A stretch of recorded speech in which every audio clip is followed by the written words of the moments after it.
अब आते हैं आज की कहानी के ऊपर।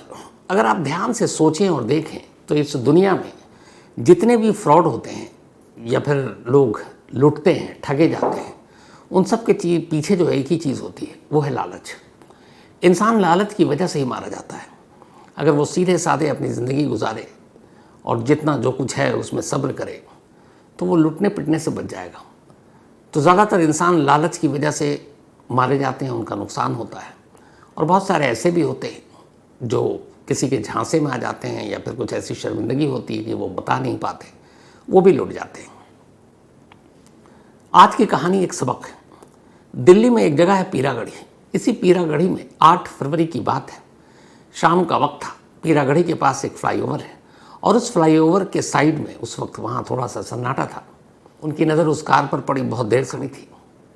किसी ने झांक कर देखा तो अंदर 3 लोग लगभग बेहोशी के आलम में, क्योंकि वो आपस में बात नहीं कर रहे और सीट पर लुढ़के हुए हैं।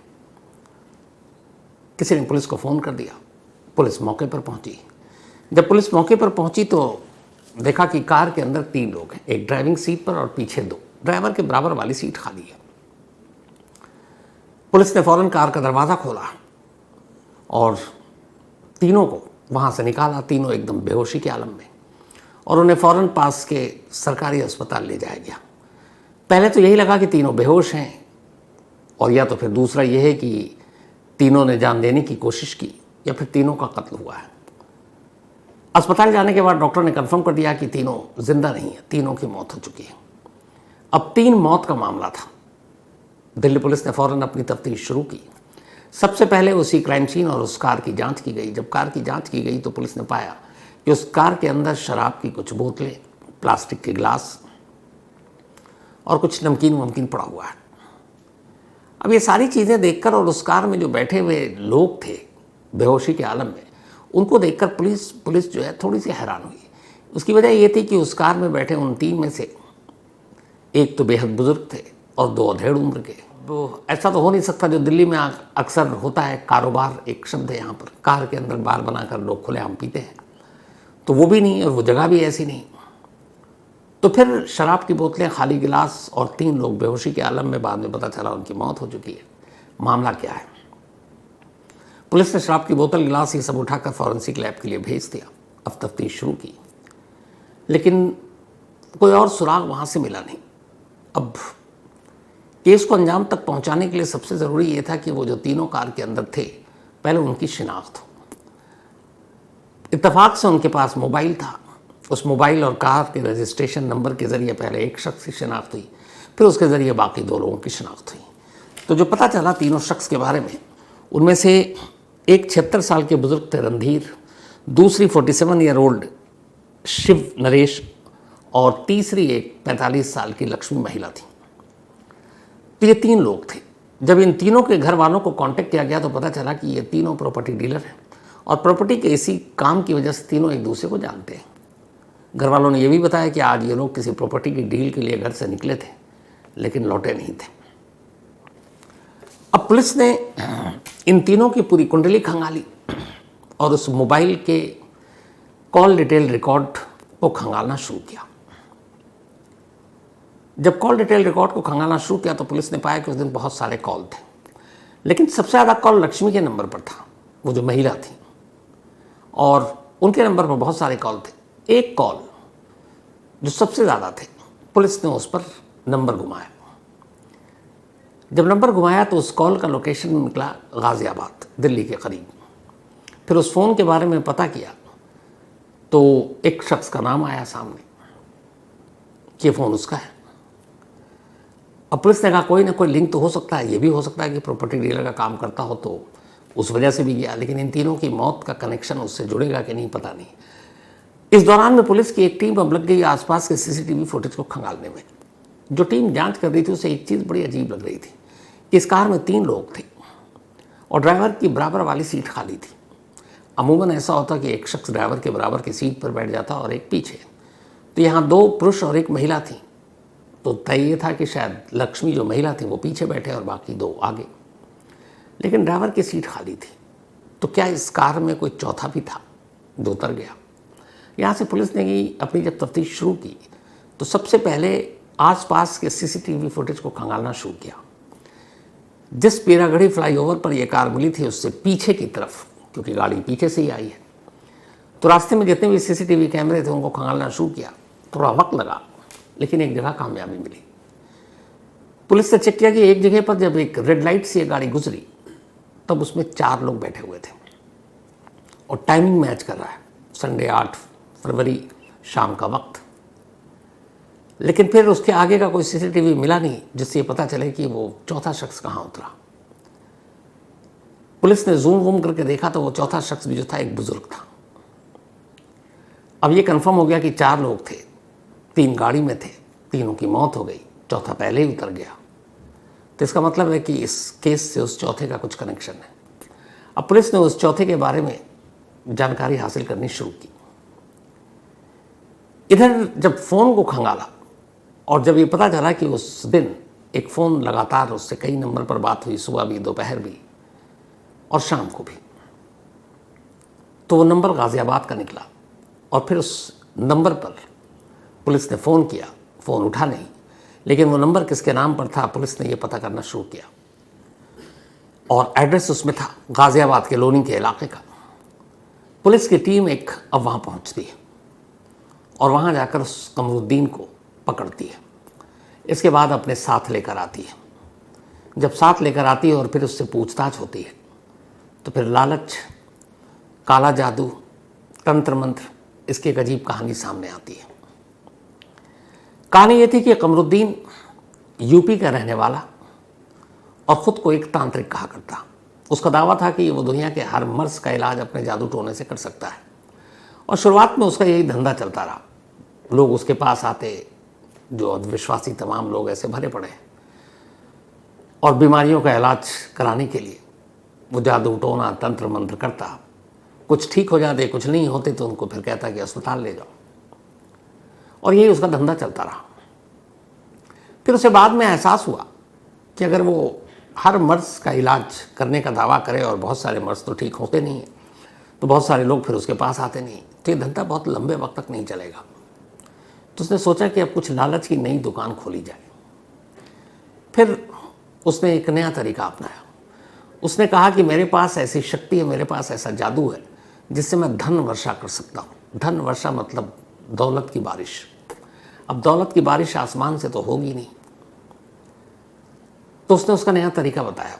उसने कहा मेरे पास ऊपर वाले ने ऐसी शक्ति दी, ऐसी ताकत दी है कि अगर आप पैसे लाओ तो मैं सिर्फ अपने शॉल को खोलूं और फैलाऊं तो उसमें से नोट गिरने शुरू हो जाएंगे। वो भी जितनी आपके पास, जितना आप पैसा लेकर आएंगे उससे कहीं ज़्यादा। कुछ लोग उसके झांसे में आते गए, उसका काम चल पड़ा। उसके लिए वो अलग अलग तंत्र मंत्र करने के नाम पर भी फीस लेने लगा। फिर इसी दौरान में दिल्ली में रहने के वो बाबा बड़े मर्ज का इलाज करते हैं, उनके पास जड़ी बूटी और जादू शक्ति सब है। लक्ष्मी एक रोज़ पहुंच जाती हैं कमरुद्दीन मियाँ के पास और वहाँ जाकर अपनी परेशानी बताती हैं। कमरुद्दीन उनसे पैसे लेता है, तंत्र मंत्र जादू टोना सब कुछ करता है। और धीरे धीरे अब इससे इत्तेफाक कहिए, क्योंकि ऐसे पेशे में बहुत सारे इत्तेफाक और भी होते हैं, जैसे कई लोग चमत्कार मान लेते हैं। हुआ यह कि लक्ष्मी की बीमारी ठीक हो गई। अब धीरे धीरे लक्ष्मी जो है कमरुद्दीन मियाँ के लिए ऐसे लोगों के सामने जाकर प्रचार करने लगी। इसी दौरान अब जब लक्ष्मी पूरे भरोसे में आ चुकी थी तब एक रोज़ कमरुद्दीन मियाँ ने कहा कि मैं धन वर्षा भी करता हूँ, मेरे पास वो ताकत है, मैं पैसे के दुगना तिगना चौगुना कुछ भी कर सकता हूँ। एक रोज़ उसने ऐसे ही लक्ष्मी से पूछा आपके पास कितने पैसे हैं। लक्ष्मी ने कुछ पैसे दिखाए। उसने उन पैसों को लिया और उन्हीं के सामने अपने शॉल में रख दिया। थोड़ी देर के बाद वो अपना तंत्र मंत्र जो भी है करता रहा और फिर उसने शॉल को झटका दिया खोलकर और उसमें से अनगिनत नोट नीचे गिरने लगे। और ये सब कुछ लक्ष्मी के सामने हो रहा है। लक्ष्मी हैरान कि वाकई कमरुद्दीन मियाँ के पास कुछ ताकत है जादुई। पहले तो मेरा मर्ज ठीक कर दिया और अब मेरी आंखों के सामने ये शॉल से नोटों की बारिश कर रहे हैं। मियाँ कहते हैं कि अगर तुम मुझे 2 लाख रुपए दो तो मैं इसी शॉल से करीब 3 करोड़ बनाकर दिखा दूंगा। लक्ष्मी को अब तक सब कुछ देख चुकी थी, यकीन था। उसने अपने 2 साथियों से बात की। वो दोनों भी प्रॉपर्टी डीलर का काम करते थे, जिनमें से एक थे रणधीर 70 साल के और दूसरे 47 साल के शिव नरेश। ये भी लक्ष्मी की बातों में आ गए इन्हें लगा क्या बुरा है एक बार आजमाने का। तो ये तीनों जाकर मिलते हैं कमरुद्दीन मियाँ से और कहते हैं हम तैयार हैं, आप हमारे ऊपर धन वर्षा कीजिए, उस जादुई शॉल या अपने तंत्र मंत्र से आप हमें हमारे पैसे को बहुत बढ़ा चढ़ा कर दे दीजिए। हालांकि अगर वो उसी वक्त सोच लेते कि जो शख्स दूसरे के 2 लाख के कई करोड़ कर रहा है वो खुद किस हाल में रह रहा है, कहाँ रह रहा है, क्या पहनता है, अगर इतनी ही ताकत शक्ति जादुई सब कुछ है तो अपना ही भला कर लेता। बट जिसके दिमाग में वहम और अंधविश्वास घुस जाए वो ये सब सोचता नहीं है। तो खैर ये तीनों पहुंच गए। कमरुद्दीन मियाँ ने कहा ठीक है। इसके बाद उन्होंने कुछ अपने उनके सामने दिखाया, आसमानी ताकत, शक्ति, जादू टोना, और फिर कहा कि 8 फरवरी की तारीख तय करते हैं, 8 फरवरी को आप 2 लाख रुपए लेकर आना। इसके अलावा उन्होंने कुछ लिस्ट लिखवाई कि आप ये सामान लेकर आना। इसमें कुछ जादू टोने की चीज़ें थी, शराब की 1 बोतल, गिलास। तो वो लिस्ट दे दी और कहा 8 तारीख को आप दिन में घर आओ। अब जो गाज़ियाबाद में जो घर है जहाँ पे ये तांत्रिक रहता है, एक तरह से इसका सेंटर है, वो भी बड़ा अजीब माहौल पैदा करता है। उस घर के अंदर एक मज़ार है। अमूमन जहाँ इंसान रहते हैं घर के अंदर मज़ार या कब्र नहीं होती, लेकिन इस तांत्रिक ने बना रखा और उसकी वजह से बहुत सारे लोग जो वहाँ जाते तो ऐसा एम्बियंस क्रिएट होता है, ऐसा माहौल होता है कि उन्हें लगता है कि ये कोई पहुँचा हुआ बाबा है, क्योंकि जिस घर में रह रहा है वहाँ मज़ार भी है, तो और भी थोड़ा ज़्यादा उसके ऊपर भरोसा होने लगता। तो 8 फरवरी को तीनों तय वक्त पर कमरुद्दीन मियाँ के घर पहुँच जाते हैं। इसके बाद कमरुद्दीन वहाँ उनके सामने तंत्र मंत्र सब कुछ करता है।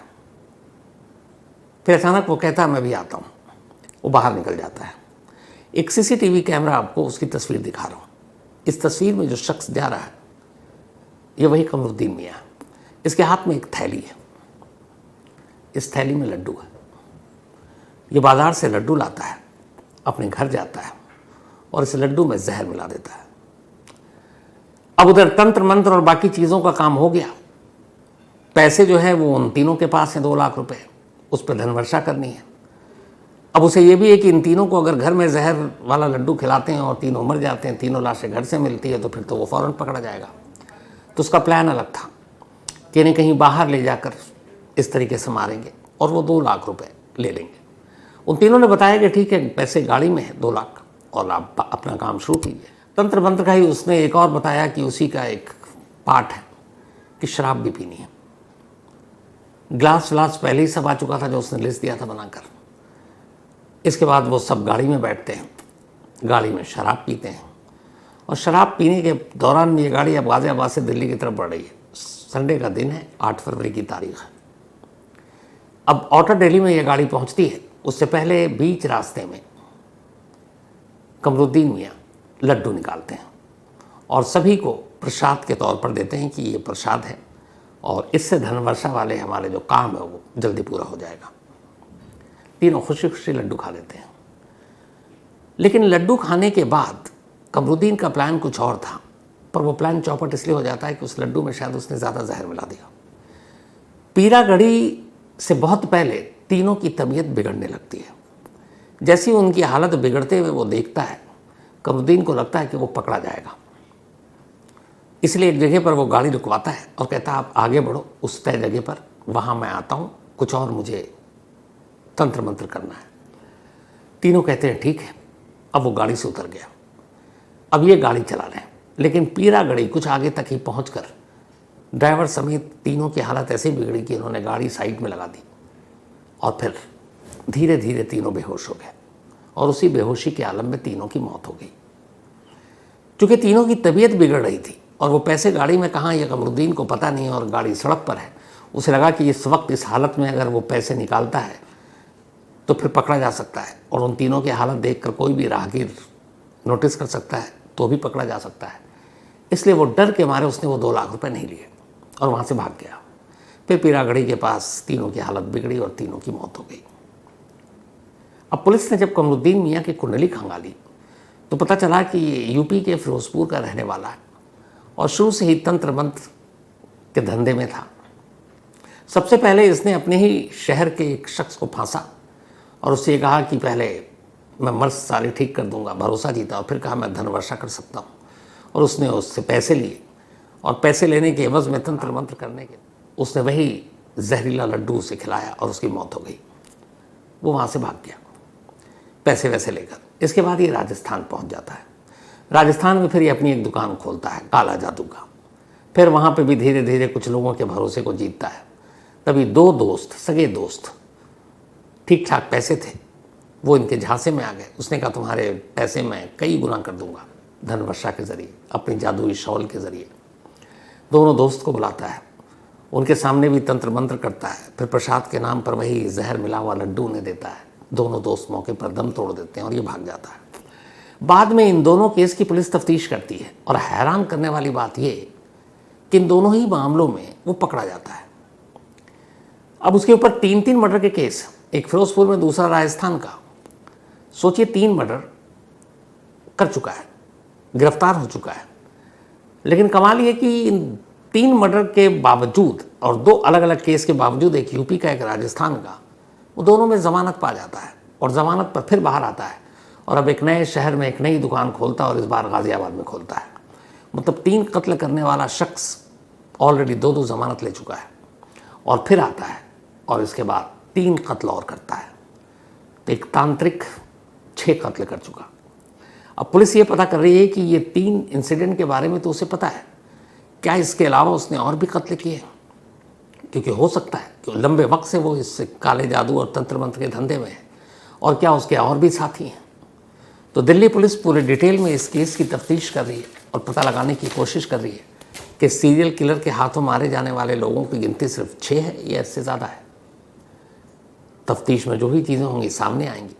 लेकिन एक बार फिर मैं आप लोगों से यही कहना चाहूँगा कि बड़ी छोटी सी चीज़ है कि एक शख्स जो ये कह रहा है कि मैं आपके पैसे डबल ट्रिपल कर दूंगा, और ऐसे बहुत सारे केस होते हैं अपने देश में। सिर्फ इंसान थोड़ा सा अपना दिमाग लगाए और ये देखे कि जो शख्स ये दावा कर रहा है, चाहे वो कोई तांत्रिक हो, कोई और हो, उसकी अपनी हालत कैसी है, वो कहाँ रहता है, उसका लाइफ स्टाइल कैसा है, उसके पास कितने पैसे हैं। तो जो शख्स जिसके पास ये जादू है, वो तो पहले अपनी हालत, अपनी ज़िंदगी सुधारेगा। लेकिन कहते हैं कि लालच इंसान के दिल, दिमाग, आंखों, सब जगह पट्टी लगा देती है और फिर हमें कुछ दिखाई नहीं देता सिवाय लालच के और पैसों के, और उस चक्कर में उल्टा पड़ जाता है। लेने के देने, पैसे तो जाते हैं, कई बार जान भी चली जाती है। तो ये इस कहानी का सबक है। लालच ना करें, जितना है उतने में ही आप शुक्र करें, सब्र करें।